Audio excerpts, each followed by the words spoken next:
Makadi muri eZimbabwe, kufara kusangana nemi pano pachibanda media. Zita rangu ndichitwa Sokostina kana kuti Pelagia wekwamupurwa. Muri eZimbabwe ndiri kutaura panguva ino ndiri munzvimbo yeNorton iyo inonzi kuMarshlands, uko kwandaya kuzosangana nababa ivo vanonzi vaMusoni, Felix Musoni. Baba ava kune vamwe vakambonzwa nhau dzavo vakasangana nenjodzi gore rapera rekuti ivo vakasvika pakurumwa negaro kana kurisana negaro asi vari vapenyu. Asi kuitira kuti kune vasati vanzwa nyaya yavo tauya zvakare kuno nekuti pane kupa update nezvakare nezvimwe zvichange zvichida kudiwa mukati meupenyu hwavo. Asi tatiregai titange kuitira vasati vanzwa nyaya yavo kuti umwe anogona kubvunza kuti munhu akarwisana negarwe mupenyu ariko here zveshuwa. Aiwa, varipo. Saka panguva ino muri eZimbabwe regai munditendere kuti tipinde munyaya muzuva ranhasi timbonzwa kubva kuna vaMusoni kuti chii chakaitika negore iroro, vakararama sei, uyezve kuti upenyu hwavo hwakamira sei panguva ino. Ndinokuchingamidzai baba, makadii?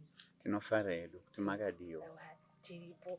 Regai tipinde munyaya zuva ranhasi, nyaya yekuti imi gore rakapera makasangana nenjodzi muri mukati mebasa renyu, mukasvika pakurisana negarwe, pane zvakaitika. Saka tiri kumbotanga nenhoroondo yacho kuti chii chakaitika musi wacho. Aiwa, tinotenda. Muri eZimbabwe regedzai ndidzokorotsanangurei ndichiti inini kubata hove ndiro ranga rave basa rairaramisa mhuri yangu panguva iyoyo. Tataenda kunoredza hove tine vamwe, tanga tiri 7 kunzvimbo yeLake Chiwero. Wanga uri musi wa 10 March. Saka mukunobuda kwatakaita mumvura taidhonza mbure rainge rakazara hove. Inini nevamwe tatatowo pamapeto tichipedza kubuda mumvura tinotsika mumadhaka ayo ekubuda tichienda kwakaoma kunze. Tinomwe mukomana watainge tiinaye wechidiki ainzi Nyasha, akadonhedza heti yake, huru heti yatinopfeka kana kuchitonhora. Saka akadzokera chinhambwe chingada kusvika 15 to 20 meters achidzokera mumvura, sekuti tese heti yake taitoiona ichienda. Saka ndiye chete akadzokera mumvura. Ini nevamwe taidhonza mbure takateta panze.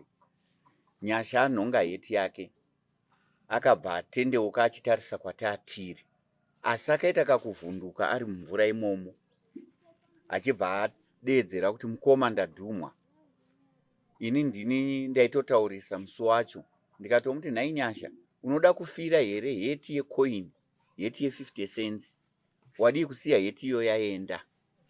Saka hatina kuzoramba tichitaura naye, takabva tachitotanga kuwedzera kutobuda panze takutosvika kwakaoma tichidhonza mbure. Nyasha uya achiseberawo panoperera mvura, garwe rakabva rabuda pamberi pake pakaoma pamadhaka richitokambaira richindimhanyira. Kunotsika kwandakaita pasi ndichisimudza tsoka, tsoka yangu yekuleft ndakabva ndabatwa tsoka, ndakasara ndotsika pasi tsoka yese iri mukanwa megarwe. Saka ndakachema. Nyasha aonawo ndichibatwa haana kuzoya nekwandandiri. Uyu wandandasarawo naye padhuze neni pedyo neni anonzi Bauren akatiza. Nyasha anga ari mumvura akatiza. Vakomana avo 4 vanga vari kumberi vese vakatiza vachibva vaenda. Vaenda ndakadeedzera nekuchema ndichizama kuti ndiwane kubatsirwa, but kwenguva ingada kusvika 40 minutes hakuna akakwanisa kudzoka kuti azondibatsira. Bauren akazenge achitsvaga danda nekuti kubatwa kwandakanga ndaitwa kwese Bauren akanga akuona. Saka akave nepfungwa yekuti chinhu ichi kuti chiregedze apa chinoda kurohwa kana kubayiwa. Saka Bauren akatora nguva achitsvaga danda. Paakazoriwana ndiye akakwanisa kudzoka kuzorwisana negarwe. Saka iniwo pandasara ndakabatwa paya ndakasara ndikarwadziwa zvakanyanya kubva ndatendeuka, kubva ndanobata gumbo regarwe ndichida kurityora rekumberi. Asi ndisati ndarityora, garwe rakanzwa movement yandakaita kubva ratenderera richibva randityora gumbo rangu necheumu, kubva ndadonha pasi. Ndadonha pasi rakaedza zvikuru kuti rindidhonzere mumvura. Iniko kunodonha kwandakaita ndakanodonhera pamusoro pembure rainge rakazara hove, ndakaita manhedi. Saka ndakakwanisa kubvarura mbure riya kubva ndawana grip, kubva ndabata ndakadai. Saka rakazama zvachose kurova mahuswa richidhonza netsoka dzaro kuti rindiendese mumvura, asi rakakundikana. Garwe rakundikana kundidhonza, chisamiso chakaitika ndechekuti rakazosvipa tsoka yangu kubva radzokera kumasure bichani, richipa kamukana kangada kukwana masentimita 50 kana kuti 60 centimeters. Rakangonditarisa asi raregedza tsoka yangu. Saka Bhauren akazosvikawo akaona rakanditarisa aine danda. Kubva atanga kuchirirova, akarova matanda 3, garwe harina kutiza. Nekuchema kwandainge ndaita kuya kubvawo chinhano chakati kuti kwakabva vamwewo vachimhanya vainge vanzwa ndichichema. Nerutivi urwu futi kwakabva vamwe vachimhanya vaine matanda vachiuya panzvimbo yandainge ndadonhedzerwa negarwe. Saka vakomana vaya pavakasvika vachitanga kunopinda mumadhaka muya pandandadonhedzerwa paya, garwe riya rakabva rakona kubva radzokera mumvura kubva raenda mumvura. Saka Bhauren kwakuzokwanisawo kundisimudza, kwakuchindiisa kunze achibatsirana nevamwe vanga varipo, kubva vazoitawo kundibatsira kuti vachiona kuti ndingakwanisa kusvika kuchipatara sei. Ndobva ndatakurwa kubva ndaendeswa kuchipatara cheHarare Hospital. Ndaendeswa kuchipatara cheHarare Hospital, machiremba vakazama zvachose kuti vabatanidze tsoka yangu, nekuti tsoka yakanga yabva pabhonzo apa. Bhonzo rakarasara rakadai, tsoka yakarembera kudai. Saka machiremba vakabatanidza newaya nekusona netwine kusvikira tsoka yabatana zvakanaka. Inini mupfungwa mangu ndichiona tsoka yangu yamira, ndakafungidzira kuti pamwe tsoka yangu yararama. Asi mushure memavhiki anokwana 3, tsoka yangu yakatanga kuchinja, yakatanga kuita black. Yatanga kuita black, machiremba kwakuzopa pfungwa yekuti vamusoni, tsoka iyi takundikana, hatichakwanisa kuenderera mberi nekurapa, nosekuona kwamuri kuita tsoka yatiwo black haicharapika. Saka tsoka yenyu yaora. Saka machiremba vakazopa pfungwa yekuti chiunganidzai hama dzenyu pavanouya kuvhiziti, itai kuti vaite sei, vatione, tsoka taakudimbura. Saka tsoka yangu yakazodimburwa kuHarare Hospital musi wa28 March. Yadimburwa musi wa28 March. Hongu ndiyo chete nzira yandapiwawo sekuti ndikwanise kurarama, sezvo ndandapiwa umwe mukana netsaona iyi. Zvinhu zvakaitika igore rapera. Igore rakapera musi wa10 March. Saka handidi kunyeperai, ndingati kudimburwa kwandakaita tsoka kwanyanyisa kundidzorera mumasure, nekuti inini ndiri munhu ane mhuri nemudzimai wangu nevana. Hongu vamwana wangu havo vakura, vasikana 2 vakura vari kudzimbawo dzavo, mukomana wangu mukuru aripo, but kuti nditi ndingakwanisa kurilaya naye pakundibatsira nhau yegumbo nekuoma kwakaita nyika yedu, mhuri yeZimbabwe. Ndofunga mese munongoona kuti nyika yedu yakaoma. Uye pamba pandiri kugara izvozvi, ini ndinobhadhara rendi. Ndinobhadhara rendi $70 pamwedzi, imba yamunoona pandogara. Kubvawo pandakuvara ipapo, ndakazomboita rombo rakanaka kuti MP wenzvimbo inoyi anova iye Richard Tsvangirai akambondibhadharirawo rendi mwedzi inokwana 3, akandipa chikafu. Ndinozvitenda zvikuru. Kozotiwo vanhu ruzhinji rwemuno kubvira kune vanotungamirira kanzuru nevashandi vekanzuru vese vakakwanisawo kundiitirawo mukana wekuti nguva idzo dzimwe mhuri pavanenge vachifara vachipembera kunga kupera kwegore, Christmas chaiyo, ndakaitirwa mahamba nekanzuru yeNorton. ndikapiwa chikafu chevana. Uye rimwe dambudziko randingati ndinaro rinonyanya kunditambudza futi zvizhinji ndere mwana wangu wechikoro. Ndine mwana wangu wechikoro ari kuita form 2 paSt Eric's Secondary. Ndo chimwe chichemo chandinacho kumhuri yeZimbabwe. Kuti dai ndakwanisawo kuti ndiwanewo kubatsirika pamwana wangu wechikoro, nekuti nezvandave izvi handina chandichakwanisa kuti ndingaita ndiri ndega kana kuzvishandira chaiko handichakwanisi. Kozotiwo iye zvino muchiona ndakadai because vazhinji munguva yapera iyi vazhinji vemuno munotoni vanozviziva kuti ndakabhadharirwa gumbo, artificial leg kana kuti prosthetic leg, na former MP Honorable Temba Muliswa. Ichokwadi vamuliswa vakandibhadharira gumbo kuParire Nyatwa Hospital musi wa15 July 2024. Gumbo iri ririko kupari, asi chiri kuitika mhuri yeZimbabwe ndechekuti gumbo rangu ndiri kukundikana kuripfeka nekuda kwekuti machiremba vakazoona kuti pane era yakaitika pafirst operation yavakaita. Pane bhonzo rinova pandakanongedzera panapa, zvekuti kana muchikwanisa kuona mhuri yeZimbabwe panotoratidza kuti pakazvimba uye pane chinhu chakabaya chiripo. Ibhonzo rakatadza kuchekwa neengo. Saka bhonzo iri riri kundirwadza zvakanyanyisa, nekuti ndingapa mufananidzo wekudai. Kana tichipfeka prosthetic leg tinopfeka tichidai so.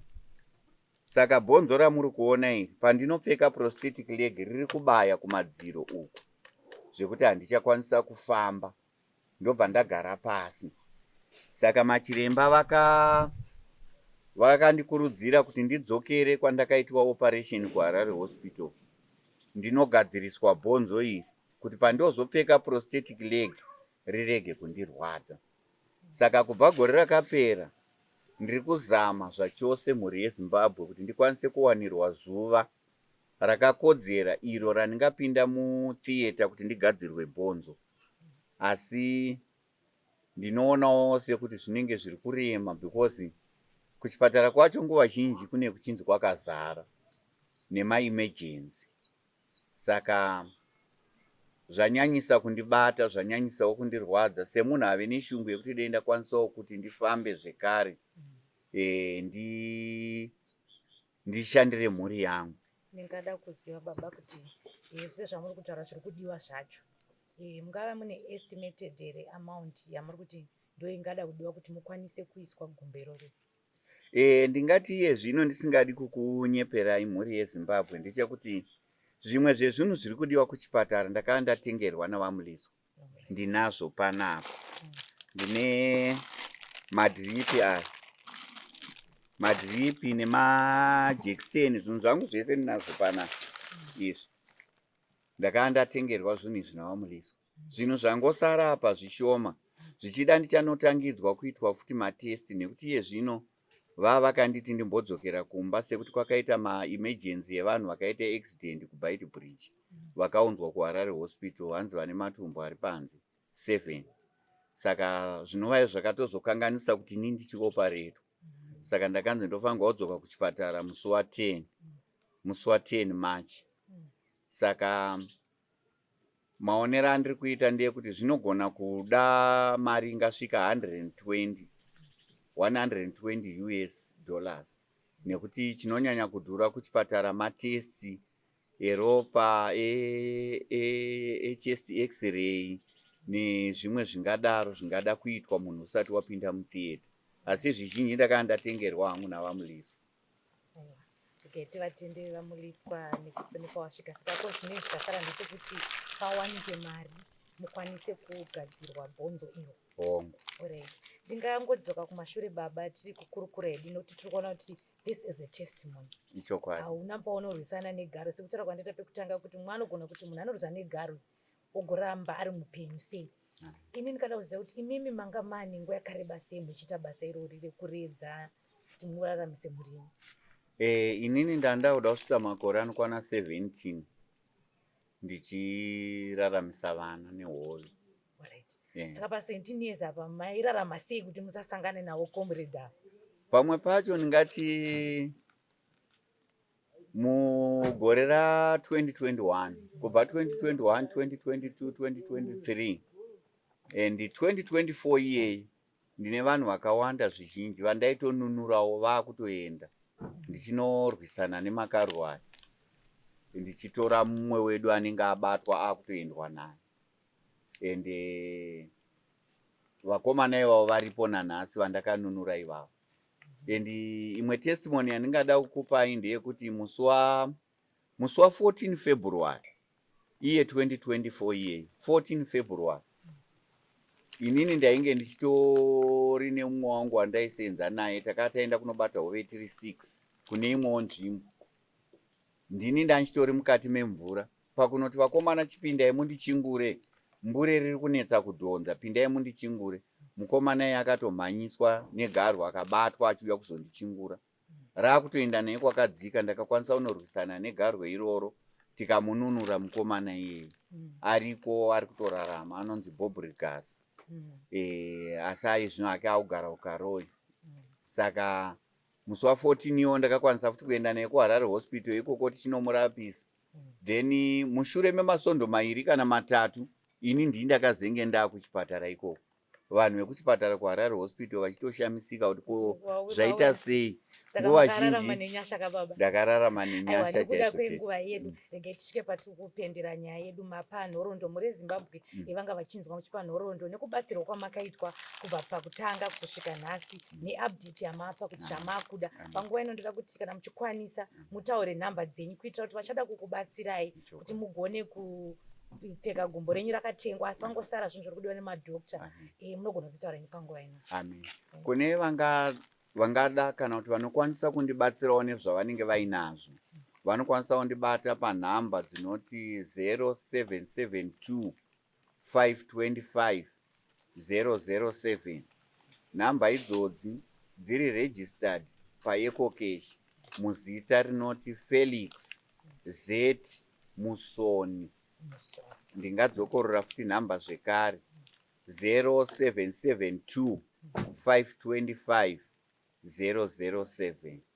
Maita basa. Tinotenda baba. Aiwa taona zvishore, indeed a brave man. Amen. Munozotaura kuti mwegore ndakarwa naro garwe ndikarikunda. We just hope and pray kuti muri Zimbabwe iri kuona vachada kubatsira nokubatai panhamba idzodzo. Muri Zimbabwe ndiyo nyaya yandanga ndinayo kuno ya Mr. Musoni vakacha encounter negarwe. Ingati njodzi zvakasina kumira zvakanaka asi vari pawapenyu asi vari kuti vari kuchemawo kuti ndibatsirewo ndikwanise kuriritira mhuri yangu. Kuremara wakura kunorwadza nekuti havana chavachakwanisa kuita, gumbo iro rinotovarwadza pavari papa. Saka tirongotiwo kune ma-well wishers, nhamba dzavo ndidzo dziri paskirini, munovabata muvabatsira. Until we meet next time, muri Zimbabwe sare zvakanaka, and ndini wenyu Sokostina.